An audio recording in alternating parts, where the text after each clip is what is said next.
हाम्रो देशका कुकुरहरू यिनीहरूलाई कुकुर भन्न मन पराउँछु। यिनी जति पनि हाम्रो देशमा जति पनि राजनीतिकका नेताहरू भनेर कहलाउँछन् नि, कोही गणतन्त्रका पिता भनेर कहलाउँछन् हैन, कोही अब लोकतन्त्रका पिता भनेर कहलाउँछन् हैन, कोही अब संघीय सरकारका हामी प्रधानमन्त्री, गणतन्त्रका प्रधानमन्त्री भनेर कहलाउँछन्। यिनी सबै यिनीहरू कुकुर हुन्, भारतका कुकुरहरू हुन्, रहका कुकुरहरू। रहले चाट भने चाट्ने, रहले भुक भने भुक्ने, रहले अनि जा त्यसलाई टोक भने त्यसलाई गएर टोक्ने। यिनीहरू भनेका रहका कुकुरहरू हुन्, रहका भारतका रहका एजेन्सीले पालेका पाल्तु कुकुर भन्दा यिनीहरूको बढी हैसियत छैन। त्यसकारणले गर्दा हाम्रो मुलुकलाई अब के गरेर बचाउनु पर्छ, कसरी चाहिँ हामीले चाहिँ मुलुकलाई चाहिँ संरक्षण गर्नुपर्छ र हाम्रो स्वाधीनतालाई र हाम्रो स्वाभिमानलाई चाहिँ कसरी बचाउनु पर्छ र हाम्रो मुलुक कस्तो हो त्यस्तै मुलुक राख्नको लागि र त्यस्तै मुलुक कहलाउनको लागि र हामी बहादुरमा पनि अझै बहादुर कहलाउनको लागि चाहिँ हामीले के गर्नुपर्छ भनेर जनताहरू अब एकजुट नहुँदासम्म यो केपीको राष्ट्र, यो केपीको खोक्रो राष्ट्रवाद नतोड्दासम्म चाहिँ हामी सुरक्षित छैनौँ। आज केपी ओली प्रधानमन्त्री छ, भोलि अर्को प्रधानमन्त्री हुन्छ, अर्को दिन अर्को प्रधानमन्त्री हुन्छ। यिनीहरू भनेको totally they are movement by Indian रॉ एजेन्सी।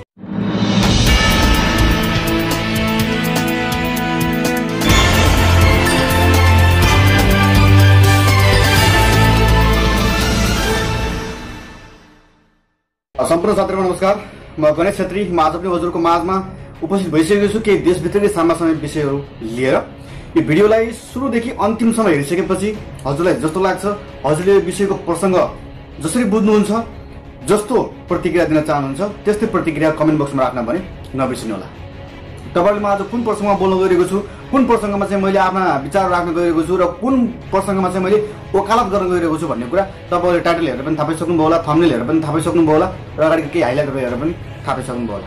र आज म विशेष गरेर नेपाल सरकारको विषयमा के भन्न चाहन्छु भने जब यिनीहरूको कुर्सी जान लाग्यो, जब यिनीहरूको कुर्सी एकदमै संकटमा पर्यो भने यिनीहरूको साउ हैन इन्डियाबाट आउँछ। यिनीहरूको कुर्सी कसरी जोगाइदिने, कसरी बचाउने, यताको मान्छे दबाएर हुन्छ कि उताको मान्छे दबाएर हुन्छ कि एउटा पार्टीले दबाएर हुन्छ कि अर्को पार्टीले दबाएर हुन्छ कि भनेर उसको साउ चाहिँ इन्डियाबाट आउँछ हैन।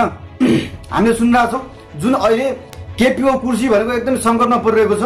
यो संकटको घडीमा चाहिँ केपी ओलीलाई भेट्न इन्डियाबाट भटनागर, जुन रहका एजेन्ट भटनागर भन्ने मान्छे नेपालमा केपी ओलीले भेट्न आएको छन्।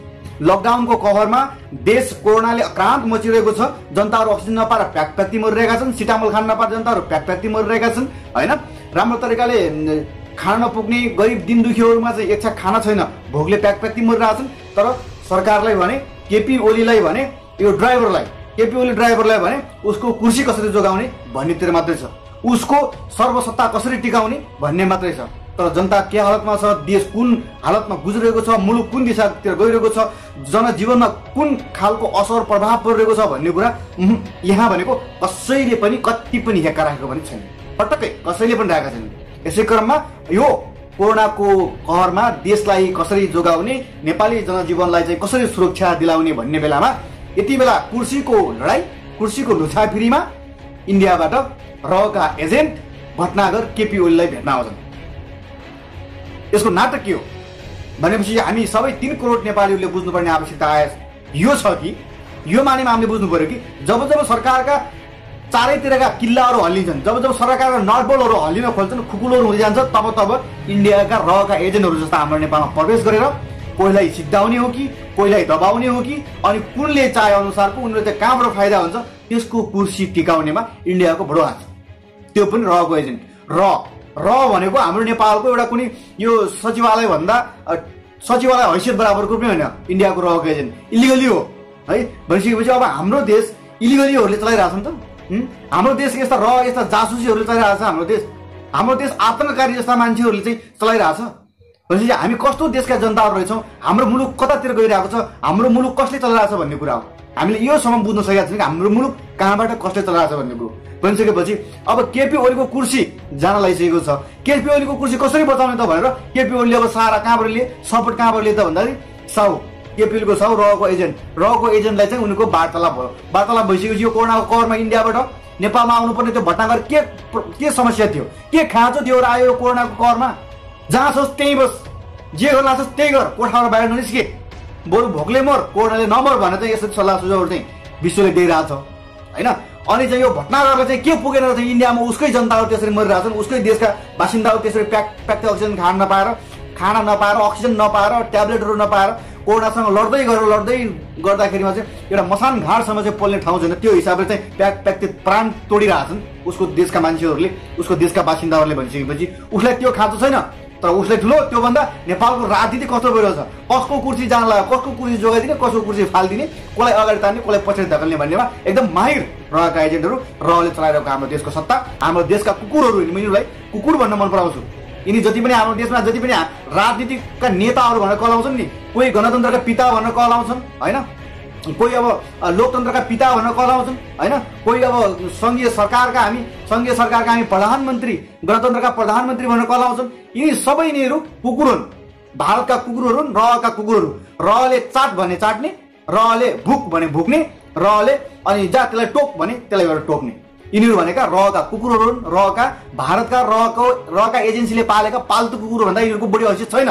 त्यस कारणले गर्दा हाम्रो मुलुकलाई अब के गरेर बचाउनुपर्छ, कसरी चाहिँ हामीले चाहिँ मुलुकलाई चाहिँ संरक्षण गर्नुपर्छ र हाम्रो स्वाधीनतालाई र हाम्रो स्वाभिमानलाई चाहिँ कसरी बचाउनुपर्छ र हाम्रो मुलुक कस्तो हो त्यस्तै मुलुक राख्नको लागि र त्यस्तै मुलुक कहलाउनको लागि र हामी बहादुरमा पनि अझै बहादुर कहलाउनको लागि चाहिँ हामीले के गर्नुपर्छ भनेर जनताहरू अब एकजुट नहुँदासम्म यो केपीको खोक्रो राष्ट्रवाद नतोड्दासम्म चाहिँ हामी सुरक्षित छैनौँ। आज केपी ओली प्रधानमन्त्री छ, भोलि अर्को प्रधानमन्त्री हुन्छ, अर्को दिन अर्को प्रधानमन्त्री हुन्छ। यिनीहरू भनेको totally they are movement by Indian र एजेन्सी।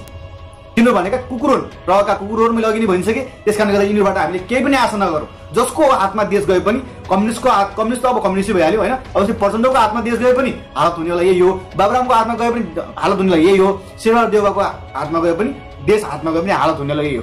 त्यस कारणले जबसम्म हामी नेपाली जनताहरू सो विवेकले हामी बुझ्ने हुँदैनौँ, जबसम्म हामीहरू झोले झाम्टे यिनी नेताहरूको पछाडि, यिनी स्वार्थवादी नेताहरूको पछाडि हामी लाग्न छोड्दैनौँ, तबसम्म चाहिँ हामीले यो शास्ति भोग्नै पर्छ, भोगिरहन्छौँ र हामीले यस्ता भिडियोहरू कतिौँ बनाइराख्नुपर्छ, कतिौँ गाली गरिराख्नुपर्छ हामी नेताहरूलाई। त्यस कारणले हामीले समयमै, अझै पनि केही बिग्रेको छैन, समयमै हामीले यस्ता कुराहरूमा चाहिँ एकदमै संवेदनशील भएर नेपाली जनताहरू एकजुट भएर सच्चा देशलाई माया गर्ने, जनतालाई माया गर्ने, साँच्चैकै नेपाली आमाको पुत्र एउटा सपुतलाई हामीले छान्नुपर्ने आवश्यकता आएको छ।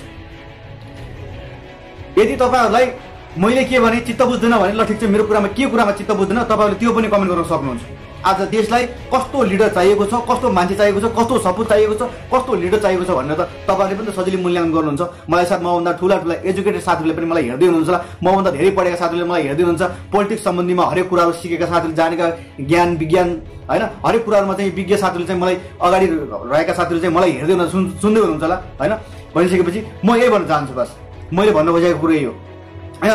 जब हाम्रो देशमा सङ्कट आइपर्छ, जब चाहिँ हाम्रो राजनीतिको धरातलमा केही उथुलपुथुल मचिन्छ, त्यो बेलामा चाहिँ के भारतीय सबै सेटलहरू भारतले गरिदिनु पर्ने, त्यो पनि रहेको एजेन्सीले, एउटा इलिगली संस्थाले चाहिँ हाम्रो नेपाल चलाउनु पर्ने, नेपालको राजनीतिक अवस्थाले, पोलिटिकल अवस्थाले होइन, हरेक किसिमको चाहिँ राजनीतिक चपेटले चाहिँ ऊ आएर चाहिँ ऊ बिचमा इन्टरफियर गर्नुपर्ने। यो कारण के हो? यो कारण यसको यो कमजोरी भनेको नेपाली कुकुरहरू होइन, यो गणतन्त्रका पिता भन्ने गणतन्त्रका कुकुर होइन, लोकतन्त्रका कुकुर होइन, यिनी गणतन्त्रका प्रधानमन्त्री, सरकारका कुकुर नै सरकार, अनि यिनीहरू होइनन्। अनि चाहिँ हामीले चाहिँ भारतलाई गाली गरेर हुन्छ, भारतलाई गाली गरेर हुन्छ, रहेको एजेन्ट चोर तँ नेपालमा किन आइस भनेर हुन्छ। पहिले आफ्नो घर बलियो बनाउँदैन हामीले होइन, हाम्रा नेताहरू त्यस्तै छन् होइन। भारतले झन् के खोज्छस् कहाँ आएको, भारतले खोजेकै त्यही हो। अनि झन् के भन्छ नि नेपालीमा एउटा उखान भन्छ नि, बाख्राको पुच्छर काटेर बोकाले सजिलो भनेर भन्छ नि, लाज नमान्नु होला। हो त्यस्तै जस्तो भारतले खोजेको त्यही हो, नेपालले झन् त्यही गरिदिएको छ कि। भारतले के खोज्छ कहाँ आएको, भारतले खोजेको त्यही हो, नेपालले त्यही पुऱ्याइदिएको छ भनेपछि आफ्नो देशको संरक्षण कसरी गर्ने, आफ्नो देशको जनताहरूको संरक्षण कसरी गर्ने, मुलुक कसरी जोगाउने र मुलुकलाई निकास र विकासको उन्मुखतिर कसरी लाने भनेर त देशका लिडरहरूले सोध्नुपर्ने हो नि। तर त्यो उनले सोध्दैनन्, उनले त्यो गद्दार र दलाल भन्दा अरू कुरो सोध्दैनन्। उनीहरूले भारतले के गर्छ, भारतबाट कस्तो आदेश आउँछ त्यो आदेश बेगर उनले केही पनि गर्न सक्दैन। त्यस कारणले गर्दाखेरि यिनीहरू कुकुर हुन्, संस्था त्यो पनि सामान्य संस्था, रहका कुकुरहरू यिनीहरू। जबसम्म यिनी रहका कुकुरहरू नेपालबाट भारतमा यिनीहरूलाई चाहिँ हामीले लखेटिन्न, तबसम्म चाहिँ हाम्रो चाहिँ कुनै पनि सोचेको जस्तो हामीले चाहिँ जनजीवनमा अमन चयन र मुलुकमा शान्ति भन्ने कुरा कहिले पनि आउँदैन। जहिले पनि यस्तै भइराख्ने छ, जहिले पनि यस्तै भइराख्ने। त्यस कारणले गर्दाखेरि पार्टीका झोलाहरू धेरै बोक्यौँ, जिन्दाबाद र मुर्दाबादका नाराहरू धेरै लगायौँ होइन।